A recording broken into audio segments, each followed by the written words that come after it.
ano pa yan? Pagdating ng ibon mo, dapat maiklak na yan. Kahit na minuto pa, malaking bagay na yan. Segundo lang ang mawala, mapag-iiwanan. Halo-halong emosyon ng nararamdaman, lalo na't naka-entry, ibon na pinustahan. Totoo na malakas ang pigeon racing sa Pinas. Koneksyon ay lumalawak, hatakal ng pataas. Lipat, ibang linyada man ang hawak mo. Ang pagiging kampyonato ay depende yan sa'yo. May kailangan din ang ibon na parang katulad mo. Pagmamahal, pagtsatsaga at tamang pakain mo. Nasa papaha man ngayon, ito ay di nakahadlang. Pagputok ng balang araw, panalo ay makakamta. Itaas ang kamay, kalapatista ako. Ito ay di lang sa Pinas, ito ay pambuong mundo. Marahil ay nagtataka, ba't pinahahalagahan? Ngayon ito'y pakinggan nyo ng inyong matuklasan. Itaas ang kamay, kalapatista ako. Ito ay di lang sa Pinas, ito ay pambuong mundo. Marahil ay nagtataka, ba't pinahahalagahan? Ngayon ito'y pakinggan nyo ng inyong matuklasan. Umulan, umaraw ay tuloy ang laban. Kabaan, dulot at nag-a-smashan. Laking pasasalamat sa grupong pinapiyangan. Kundi dahil sa inyo di kami magkakapangalan. Si SWRP at TFL, ibon na kinahiligan at hindi ML. Pati bayan ng linyada, palayuan ng bato. Matitira ang matitibay hanggang mapadulo mo. Walang kasiguraduhan sa bawat lipat. Bawat ibon ay maaari na lumagapang. Marami diyang nakaabang at manlalabas. Mga wala nang magawa, maging sa ibon ay salat. Kaya di namin tiyak kung merong mapapauwi. Bahala na ano sama na humaligay. Makauwi lang ng ligtas, ibon na pinanlaro. Kaiba namin ang nalalo, nakakuha ng ito. Itaas ang kamay, kalapatista ako. Ito ay di lang sa Pinas, ito ay pambuong mundo. Marahil ay nagtataka, ba't pinahahalagahan? Ngayon ito'y pakinggan nyo ng inyong matuklasan. Itaas ang kamay, kalapatista ako. Ito ay di lang sa Pinas, ito ay pambuong mundo. Marahil ay nagtataka, ba't pinahahalagahan? Ngayon ito'y pakinggan nyo ng inyong matuklasan. Ngayon alam nyo na anong laro meron kami. Ibon ang magkakalaban at hindi kami kasama. Ang damdamin pag oras ng gulungan, bawal sa amin na iyakin. Kaya tanggapin na lang na hindi lahat ng oras panahoy pabor sa'yo. Marami ang nakaabang na papalit sa'yo. Walang samaan ng loob, tayo'y magkalapatid. Hindi kaibigan, turingan, kundi magkakapatid. Maunahan mo man ako, kita-kits na lang sa viral. Matik yan natalo ka kapag ibon mo ay mabagal. Kaya kailangan natin na palaging mag-ensayo.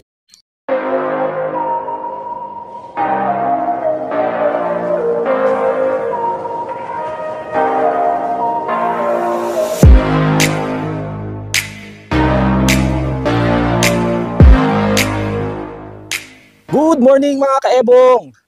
Muling nagbabalik si Ebong Love TV. At sa mga kapwa ko pansier dyan sa buong Pilipinas, sana ay nasa mabuti kayong kalagayan. Medyo maayos na ang panahon ngayon at sana yung kanyang mga pamilya ay safe naman. No? At lalo na yung mga ibon ninyo ay sana ay naalagaan nyo na maayos at hindi nabasa at hindi na baha. Ayan. So, dito sa ating loft, silipin natin kung ano sitwasyon. Alright. So yung mga young birds natin ay nandito sa bubong. No? Kakatapos lang nilang kumain, tapos pinalabas ko ulit. At gala-gala muna sila dito sa labas kasi minsan lang sila nainitan. Ito na yung pagkakataon nila na mabilad sa araw. Ayan, so pinakain ko na sila, tapos 2 beses ko na nilo-apply. Ayan, tapos kasama dyan yung mga young birds din. Halo na. Yung mga tinetrain natin, ito. Yan, marami tayong mga inakay ulit mga bagong walay. No? Tsaka mga gift bird sa atin. Yan, ito yung bagong gift bird sa atin ng ating katropa.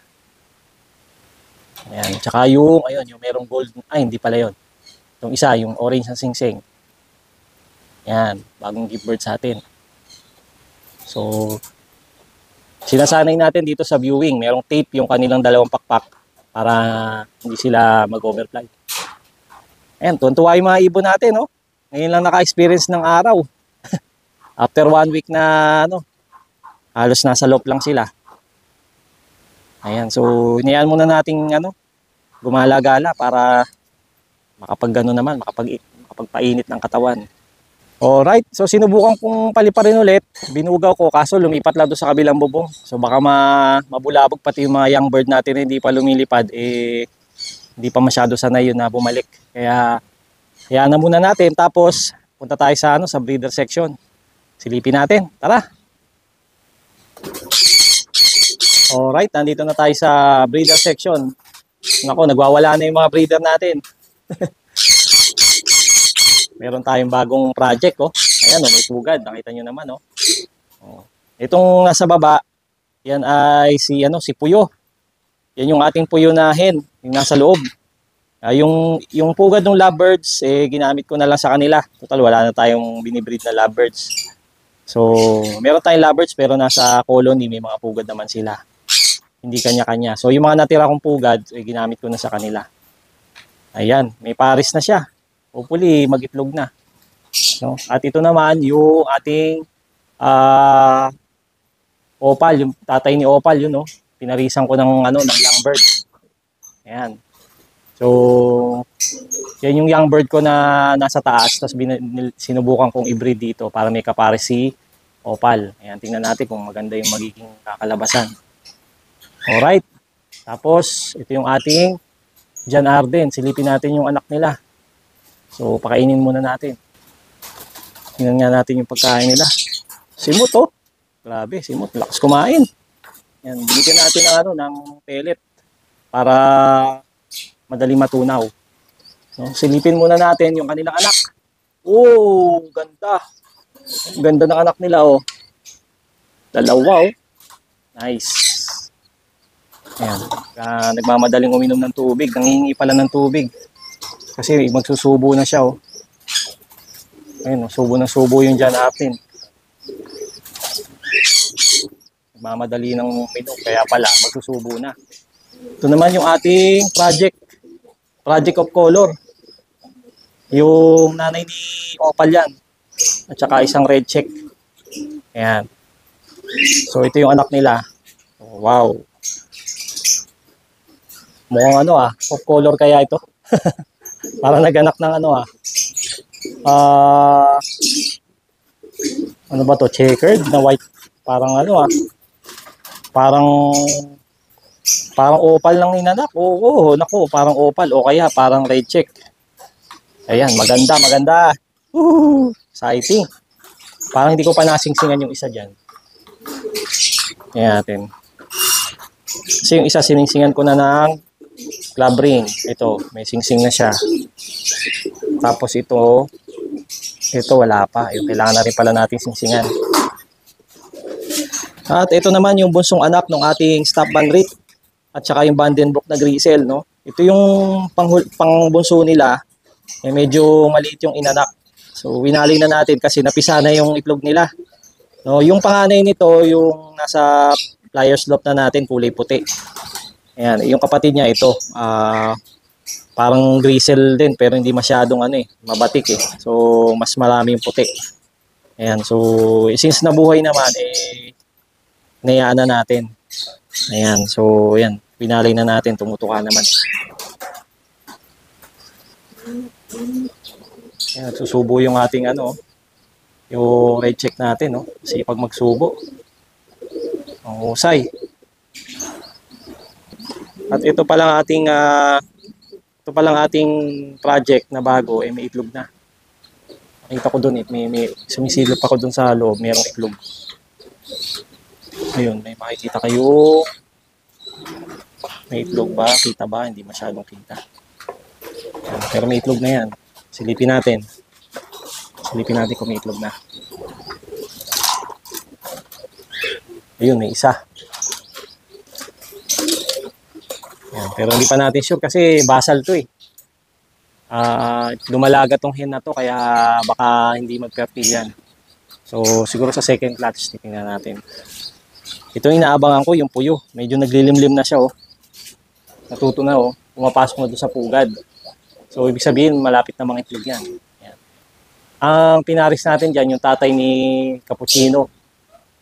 Ayan, yung nakuha natin sa Mabalacat. So, medyo maganda-ganda yung bulas ng kak, kaya sinubukan natin iparis dyan. So, abang-abangan natin, no? Pasok na tayo dito sa ating breeder section sa loob. Naku, yung ipaparapol natin, pisa na yung anak nila, oh. Ito yung imbrek at saka yung Stop Banrit na Biofidons, oh. Yun, ito yung mga pangrapol, guys. O, tingnan natin yung anak pag tumuka. Ayan, so nilagyan muna natin ng pagkain para lumabas yung hen. Ayun, oh, oy, mga kaebong, ito yung paparapol natin. Sana mabuhay, oh. Ang sigla oh. Oh, galaw ng galaw. Stop band rate at in-brake. Ayan, paparapol natin yan sa December. Ayos na ayos. May isa pang good news mga kaebong. Ayun no, yung anak nung African Black Eagle, pisa na yung isa, kakapisa lang oh. Ayun, tinakpan ng nanay. Yung pinoprotektahan ng nanay eh. Nung nakitang tinutok ko yung camera. Yun, pisa na yung isa. Yung African Black Eagle. Paparapol natin yan mga kaebong. Alright, so sana yung mga kaebong natin patuloy kayong mag-ingat dahil bumabagyo pa rin, patuloy pa rin yung mga baha at saka may mga paparating pa rin mga bagyo, no? Kaya kung ano man yung mga dapat na i-secure sa inyong mga kulungan at lalo na sa inyong mga tahanan, ayusin nyo na habang wala pang ulan, no? Kaya ingat tayong lahat mga kaebong. So start na ba ulit ng mga karera?